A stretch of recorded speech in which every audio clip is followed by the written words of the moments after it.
Uma leitura rápida aqui pode dar a impressão de que a salvação venha por invocar o nome do Senhor, mas eu não creio que seja o que está sendo dito aqui, porque o invocar é uma consequência do crer, que é o versículo 14. Como invocarão aquele em quem não creram? Que ele veio lá em cima. Primeiro ele falou que com a boca se faz confissão para a salvação.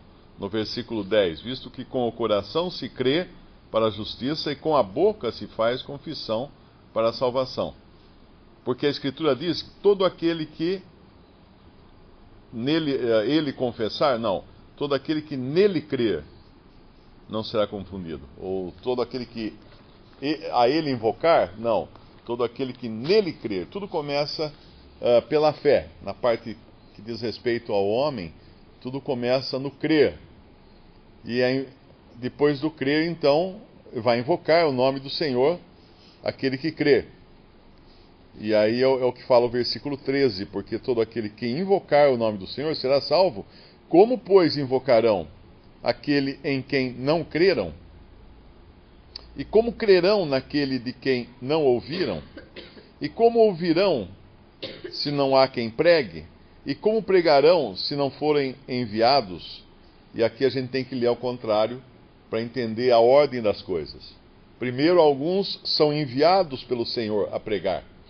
E é importante lembrar disso, que até mesmo a disposição de pregar o Evangelho não vem do homem, mas deve vir de Deus.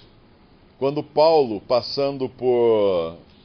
existe uma passagem em Atos, capítulo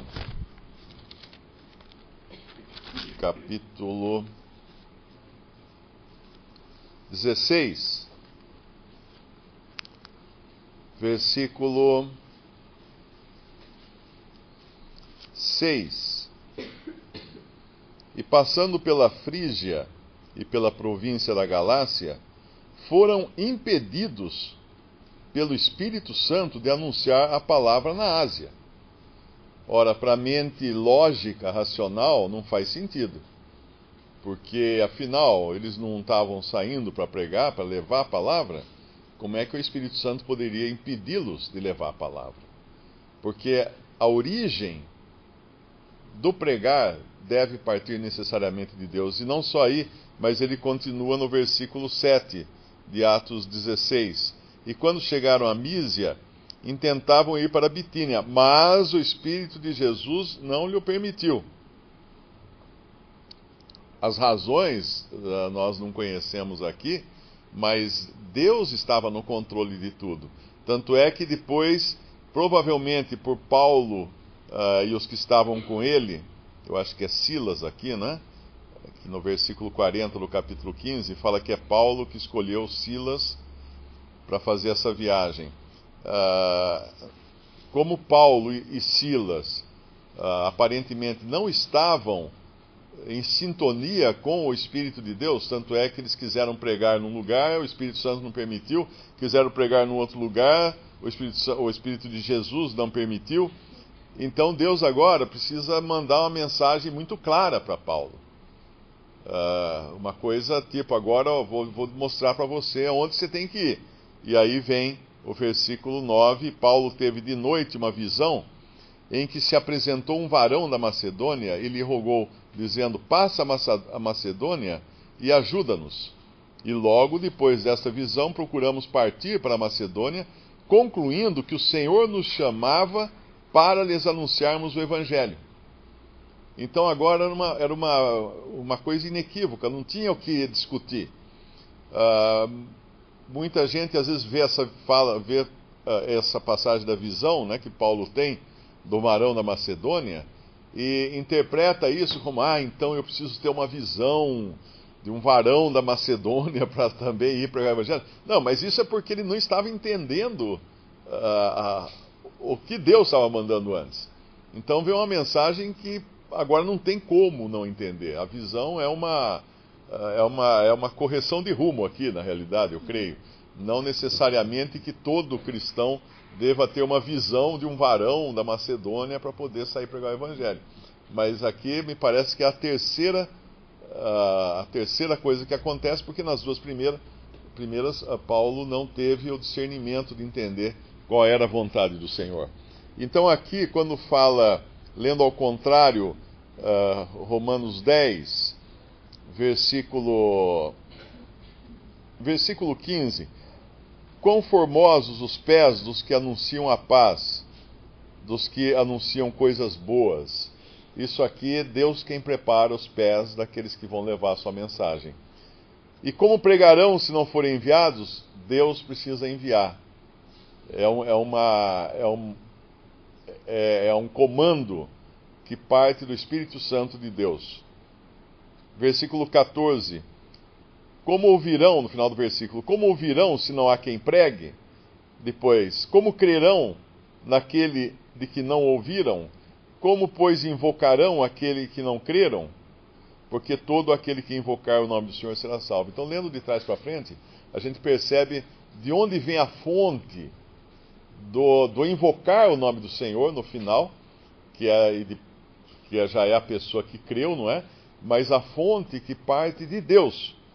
Desde o momento em que ele prepara os pés, desde o momento que ele chama, desde o momento em que ele envia, e assim por diante, até a palavra chegar nos ouvidos daquele que vai crer. E, obviamente, isso também vai ser uma obra do Espírito Santo. E é por isso que é muito estranho quando nós ouvimos na cristandade alguns irmãos bem intencionados que dizem: não, a igreja me enviou para pregar o evangelho lá na China. Muito bom que vá pregar o evangelho na China, mas é o Espírito Santo quem envia. É o Espírito Santo quem dirige. Não existe nenhuma organização ou junta de homens, como tipo uma junta de missões, né? Eu trabalho para a missão tal, então a junta de missões me ordenou para pregar o evangelho em tal lugar. Isso não tem fundamento bíblico. Aquele que evangeliza, ele é movido, os seus pés são movidos pelo Senhor. A sua mente deve ser movida pelo Senhor, a sua vontade deve ser gerada pelo Senhor. E o Senhor é quem vai cuidar de tudo para que ele chegue até a pessoa que está precisando ouvir. Não necessariamente uma multidão de 10 mil pessoas, porque pode ser um só, como o Espírito Santo pegou Filipe e o transportou até o caminho que ia para Gaza, né? O caminho onde havia um eunuco. E disse que estava deserto esse caminho. E só tinha um ali para ouvir a mensagem do Evangelho da boca de Filipe. Foi o Espírito Santo quem o transportou.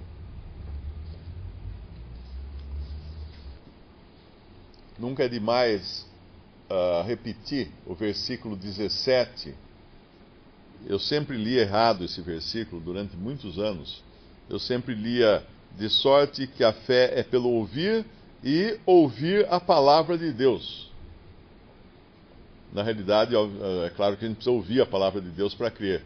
Mas o que o versículo diz que é a capacidade de ouvir é pela palavra de Deus.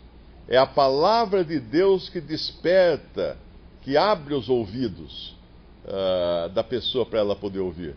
Eu sempre penso naquela passagem que o Senhor cura, né? Ele fala, ele cura o surdo, né? E é Ele quem vai fazer uma pessoa realmente escutar. Ele que vai fazer com que a pessoa ouça. A capacidade de ouvir tem que vir de Deus. E nisso é importante também lembrar que a palavra de Deus está envolvida.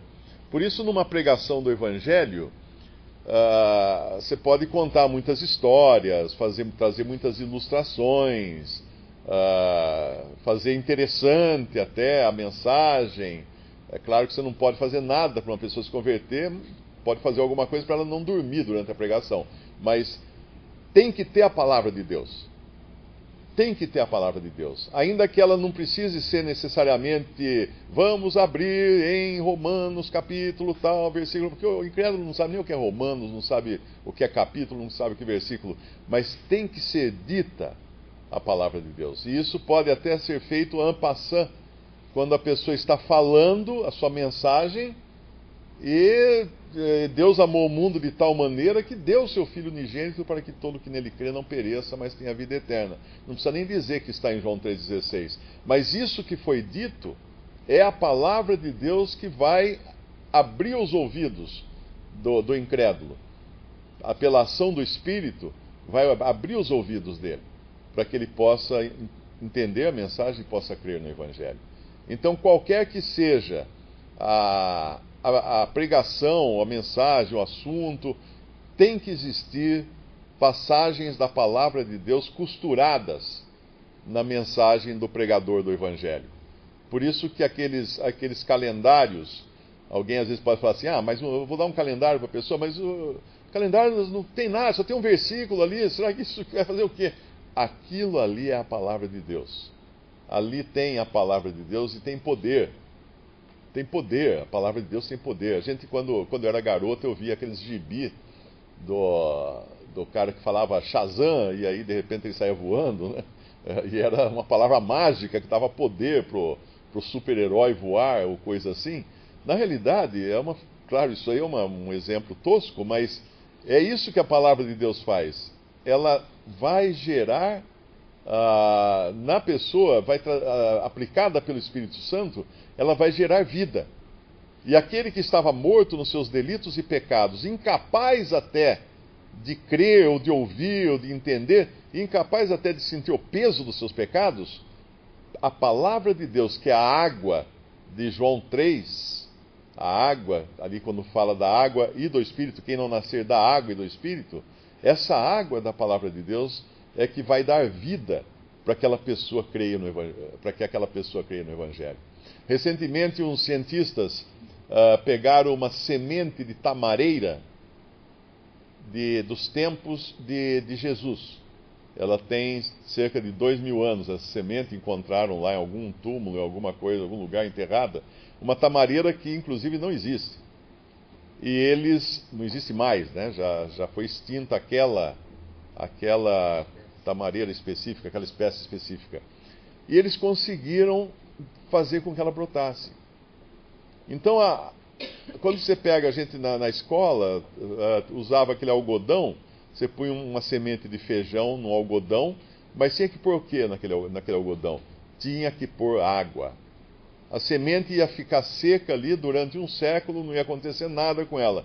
Mas no momento que você gotejasse um pouco de água sobre aquela semente de feijão, no dia seguinte estava ela se abrindo e nascendo uma planta de feijão ali naquele algodão. A água tem esse poder, e a água é a palavra de Deus. A água é o que vai regar a pregação daquele que evangeliza. O irmão falou do Espírito Santo, da obra do Espírito Santo. Vamos abrir em Gênesis 24. Gênesis capítulo 24. Gênesis 24 é um capítulo inteiro dedicado ao Espírito Santo. Como ele age, como ele veio, o que ele faz, é bastante interessante. A gente meditar um pouquinho sobre isso. Ele começa assim. Aqui, Sara já tinha morrido, a esposa de Abraão, e se sugere que Israel devia se cuidado. E aí começa o versículo 1. E era Abraão já velho, adiantado em idade. O Senhor havia abençoado Abraão em tudo. E disse Abraão ao seu servo, o mais velho da sua casa, que tinha o governo sobre tudo que possuía. Esse aqui é o Espírito Santo. Uma figura do Espírito Santo lá em Gênesis 24. Põe agora a mão debaixo da minha boca, para que eu te possa jurar pelo Senhor, Deus dos céus e Deus da terra, que não tomarás para meu filho mulher das filhas dos cananeus, no meio dos quais eu habito. Ele tinha a promessa de Deus que ele seria uma grande nação. E a esposa dele havia morrido, e o filho dele, Isaac, não tinha uma noiva. Então ele manda o servo mais velho da sua casa, que a gente chama de tudo, uma filha do Espírito Santo, trazer uma noiva para o filho dele. Mas que irás a minha terra, minha parentela, e aí tomarás aquela mulher para meu filho. Disse-lhe o servo, porventura não quererás seguir minha mulher a esta terra. farei-te por tornar a teu filho da terra onde saíste? E Abraão lhe disse, guarda-te, que não faças lá tornar o meu filho. É para trazer a noiva. Aqui uma figura da igreja. O Senhor, Deus do céu, que me tomou da casa de meu pai e da terra da minha parentela, que me falou e que me jurou, dizendo, a tua semente darei esta terra. Ele enviará o seu anjo diante da minha face, para que tomes mulher de lá para meu filho. Se a mulher, porém, não quiser seguir-te, serás livre deste meu juramento. Somente não faças lá tornar a meu filho. Aquela figura de quem ouve a palavra de Deus não se torna dos seus caminhos. Esse aí é o versículo 9. Então pôs o servo com a mão debaixo da cabeça de Abraão, seu senhor, e jurou-lhe sobre esse negócio. O servo tomou 10 camelos dos camelos do seu senhor e partiu, pois que toda a fazenda do seu senhor estava em sua mão. Levantou-se e partiu para a Mesopotâmia, que é a Síria dos 2 rios, para a cidade de Naor. Ou seja, fora do arraial, que foi buscar a noiva, fora da terra dele. Uma situação completamente nova aqui. É o Espírito Santo de buscar aqueles que ele ia remir, ele ia dar vida. É o versículo 11. E fez jogar os camelos fora da cidade, junto a um poço de água. A gente viu como o irmão falou bastante ali sobre a palavra de Deus. Se não tiver quem pregue, aqui você põe junto a um poço de água. Aqui é uma referência nítida à palavra de Deus. Pela tarde, eu tenho que as moças saíram a tirar água. As pessoas iam buscar a palavra de Deus. Elas iam em busca disso. É ali que o Espírito Santo pode agir. E disse, ó Senhor, Deus, meu Senhor Abraão, dá-me hoje bom encontro. Faz benevolência ao meu Senhor Abraão. Isso aqui, num certo sentido, é uma referência na intercessão do Espírito Santo. E fala até um pouco disso depois do Novo Testamento, que o Espírito intercede por nós. Aqui é o Espírito Santo, uma vez o Espírito Santo orando ao Pai, naquele encontro da noiva. Eis que estão em pé junto à fonte de água. Esses que estão em pé, leva para a gente lá para Atos, quando o Senhor ascende aos céus, ele está de pé. O Senhor sentado é uma figura de juízo. O Senhor de pé é uma figura de quem ainda espera. Aqui o Espírito Santo está de pé ao lado de uma fonte de água, ao lado da palavra de Deus. E as filhas dos varões dessa cidade saem para tirar água. Seja pois que a donzela quem disse, a quem o disseram, abaixa agora teu cântaro para que eu beba. E ela disseram, bebe e também darei de beber aos teus camelos. Esta seja quem designasse o teu servo Isaque. E que eu conheça nisso que fizeste benevolência a meu Senhor. E aqui então tinha algumas características dessa noiva. Ela teria muita água para fornecer para aqueles camelos, ou seja, ela seria cheia da palavra de Deus. E ela serviria. Ela ia servir todos os camelos. Ela ia dar um gole de água, ela ia servir a todos. Imagina que um camelo ele toma muita água. Se eu não me engano, acho que é 70, 100 litros de água para um camelo. Então, acho que era com 10 camelos. Então, era pelo menos uns 100 litros de água. Então, ele fala assim que a noiva, as características da noiva, ela teria muito da palavra de Deus. Como a gente viu que é uma obra do Espírito, ouvir pela palavra de Deus, e aí ele pode tocar. E aí no versículo 15, sucedeu que, antes que ele acabasse de falar, eis que Rebeca, que havia nascido a Betuel, filho de Milca, mulher de Naor, irmão de Abraão, saía com seu cântaro sobre o seu ombro. Veja que ele não terminou de orar, aparece a noiva, aparece Rebeca. E a donzela era muito formosa à vista, virgem, a quem varão não havia conhecida, desceu a fonte, encheu o seu cântaro e subiu. Então o servo correu ao encontro e disse, ora, deixe-me beber um pouco de água. O que ela respondeu? Não te conheço, não vou te dar nada não. Versículo 18. E ela disse, bebe, meu senhor. E apressou-se, abaixou o seu cântaro sobre a sua mão e deu-lhe de beber. Esse é o encontro do Espírito Santo com a noiva. Ele encontra a noiva. Isso é uma cena solene. Eu poderia dizer muito mais sobre esse capítulo, mas vamos parar para complementar o que eu não sobre o agir do Espírito Santo. O apóstolo vinha falando de Israel e abriu esse parêntese aqui para falar do Evangelho sendo enviado E ele volta agora no versículo 18, mas digo, porventura não ouviram? Sim, por certo, pois por toda a terra saiu a voz deles e as suas palavras até os confins do mundo. Mas digo, porventura Israel não o soube? Primeiramente diz Moisés, eu vos meterei em ciúmes com aqueles que não são povo, com gente insensata vos provocarei a ira. Uma vez esse versículo fez muito sentido para mim.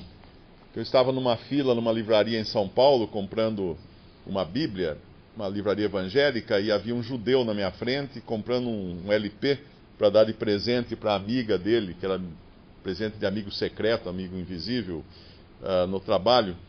E ele virou para mim e começou a explicar por que ele estava, eu não perguntei nada, por que ele estava numa livraria evangélica, porque ele era judeu. E ele só tinha entrado ali para comprar o disco para a amiga dele, porque a amiga era evangélica, mas ele não acreditava na Bíblia. E começou a falar um monte de coisa, eu fiquei escutando.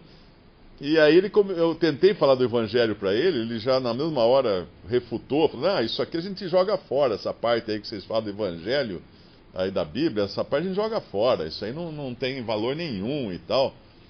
E aí um senhor atrás de mim, eu não consegui abrir uma conversa com ele, aí um senhor atrás de mim pediu licença e pegou a Bíblia, abriu em Daniel 9 e leu Daniel 9, quando fala da profecia do Messias.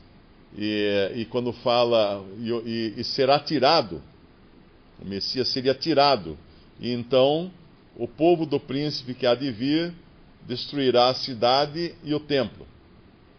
Aí ele virou para o jovem e falou assim, quem é esse que seria tirado? Esse é o Messias. Quando é que o templo foi destruído e a cidade foi destruída? No ano 70 da era cristã. Então ele falou, cadê o Messias? Só falou isso. O garoto começou, não pode ser, não é possível, é impossível, não. Ele largou o LP no balcão e saiu correndo da livraria, dizendo que não era possível, não podia ser. E aí esse irmão em Cristo, né, esse senhor, virou para mim e falou assim, vos porei em ciúme com o povo, ele citou esse versículo aqui, vos meterei em ciúmes com aqueles que não são povo, com gente insensata vos provocarei a ira. Aí ele virou para mim e falou assim, quando o evangelho toca um judeu, ele reage com ciúme.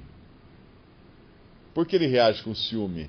Porque aquilo que era um privilégio muito grande que Deus deu ao povo judeu, seus oráculos, a lei e tudo mais, se transformou em motivo de orgulho. Eles acabaram se orgulhando daquilo, ficando orgulhosos e desprezando, achando como se aquilo fosse uma coisa que eles tinham conquistado e que não tivesse sido dada por graça para eles. Porque ainda que a gente sempre fale de lei e fale do Antigo Testamento, foi só por graça que Deus escolheu uma nação que não era nação, um povo que não era povo, o vermezinho de Jacó, como fala na Bíblia, e entregou para ele todos aqueles privilégios. Aquilo já foi graça, aquilo já foi uma atitude de graça dada por Deus, de separá-los, de colocá-los num curral, ainda que fosse um curral de leis e mandamentos e ordenanças, mas com isso os separava de toda a idolatria e de toda a iniquidade que existia no mundo pagão. Então Deus como que isolou aquele povo por graça, isolou de contaminação. É como quando você pega uma pessoa e coloca num balão lá, uma pessoa que tem problema de pegar doenças muito fácil, né? Eles colocam num lugar totalmente isolado, totalmente esterilizado, para que ela não seja contaminada com o que tem do lado de fora. Deus fez isso por graça com o povo. Mas eles se orgulharam achando que aquilo era obra deles. Que aquilo era, de alguma maneira, eles tinham conquistado aquilo. Então isso aqui é quando fala, vos meterei em ciúmes com aqueles que não são povo, com gente insensata vos provocarei a ira. Então os judeus até hoje, eles odeiam cristãos. Eles chamam cristãos de goi, que é uma palavra pejorativa, que eles dão esse nome a cristãos.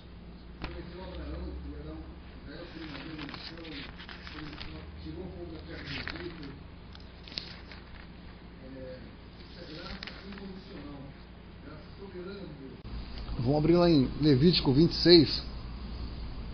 Tem duas coisas que elas andam juntas nas coisas de Deus. Um é a graça soberana de Deus. As promessas que Deus faz, elas são incondicionais. Quando ele prometeu a Abraão que ele ia dar Israel seria uma grande nação, quando ele tirou o povo da terra do Egito,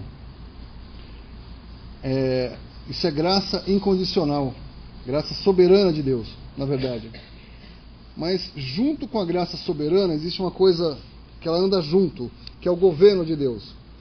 Assim, se por um lado ele nos dá sem pedir nada em troca, por outro ele faz com que a gente colha exatamente aquilo que a gente plantou.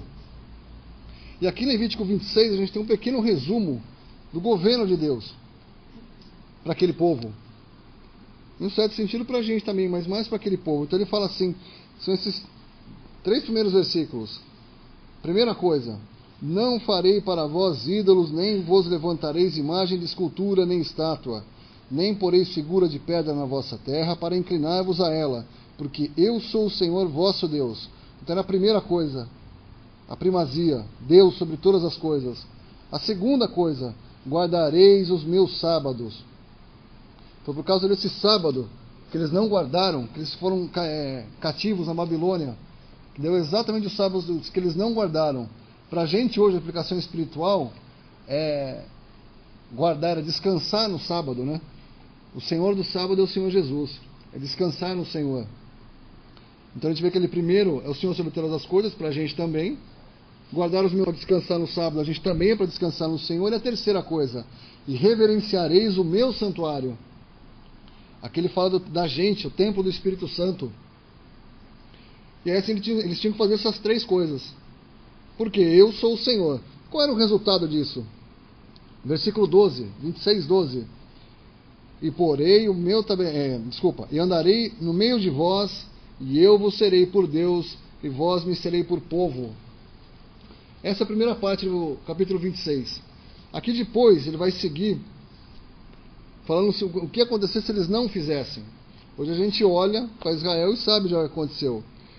E aí, como o irmão falou de colocar ciúme entre um povo e outro, abre lá em 2 Coríntios 6, 16.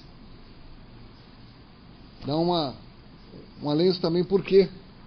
Porque essa última promessa que ele fez para Israel, ele fez para a igreja. 2 Coríntios 6, capítulo 6, versículo 16. E que consenso tem o templo de Deus com os ídolos? Porque vós sois o templo do Deus vivente. Como Deus disse: neles habitarei, e entre eles andarei, e eu serei o seu Deus, e eles serão o meu povo. Essa era a promessa para Israel, que agora ele deu para a igreja. O versículo 20 apenas, né, que é uma condensação aqui do que é graça, antes que alguém se glorie até de ter um dia crido em Jesus como seu Salvador. Lembre-se de que fui achado pelos que me não buscavam, fui manifestado aos que por mim não perguntavam. Existe uma corrente na cristandade que é eu não me lembro agora como é que chama, é o oposto do... É uma corrente que diz o seguinte: tá, tudo bem, a salvação é por graça, é pela fé somente, mas um dia eu decidi crer em Jesus. Um dia então começa parte do homem, eu esqueci o nome dessa corrente teológica, arminianismo.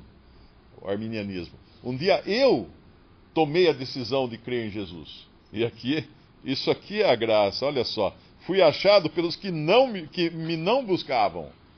Fui manifestado aos que por mim não perguntavam. Então como que foi achado? Como que foi manifestado? Por pura graça.